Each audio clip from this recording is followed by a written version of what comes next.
My professional relationship with Brian Barrett was through a company called AfroCan's. There were a number of investors. Brian Barrett was one of the big investors, along with another company.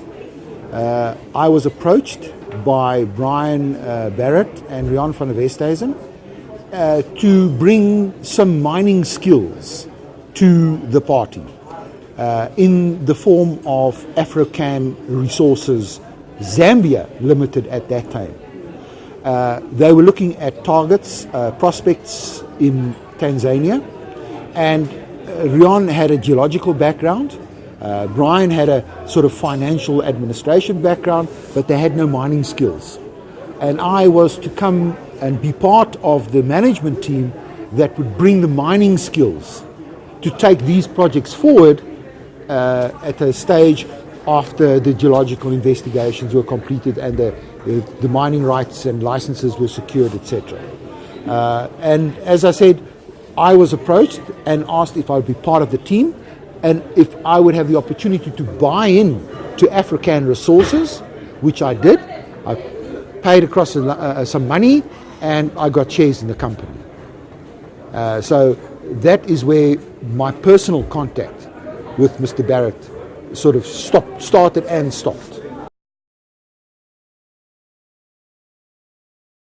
Well, after I paid across the money, I got a share certificate, which I now have been told is worthless, in AfroCan's Resources.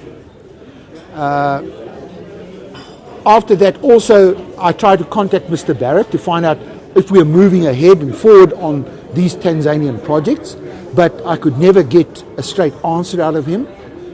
He's got no cell phone, he's got no permanent address, he uses Uber apparently to drive around in, or get from place to place. He's got a vehicle, no nothing.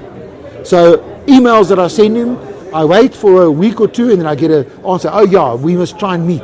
And then when can we meet? And I send off another email and he just disappeared off the face of the earth. So it's very difficult to try and get hold of him anyway.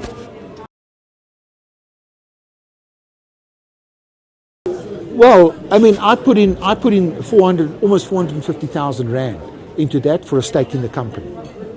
Okay, and as I said, I keep on hearing, yeah, but we're waiting for financial approval. We've got these following financial hurdles.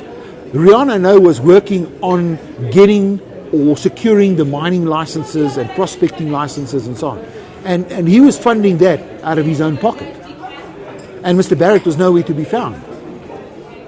And then Rian got a bit of a sniff in the nose that something's not right. You know, whenever there's money to be put into the deal, Mr. Barrett's not around. So Rian, you know, sort of got a bit concerned about that, and he started his own investigations.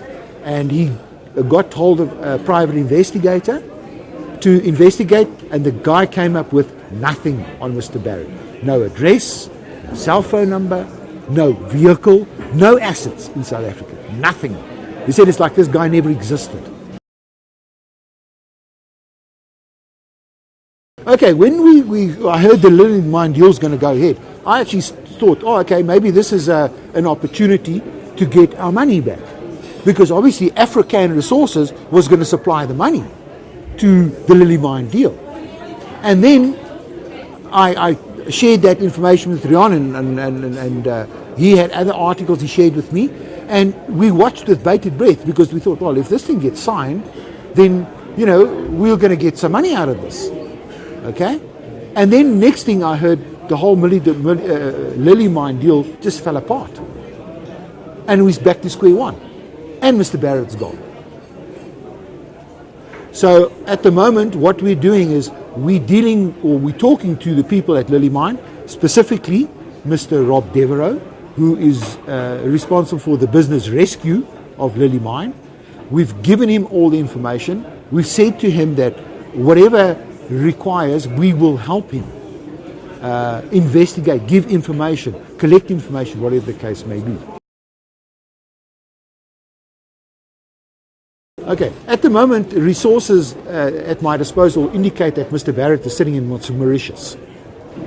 and he has been there since the Lily mine deal fell apart. So it's impossible to contact him in South Africa. There is somebody that's got apparently he's got his South African cell phone, who has been trying to contact him. So that is as far as I know.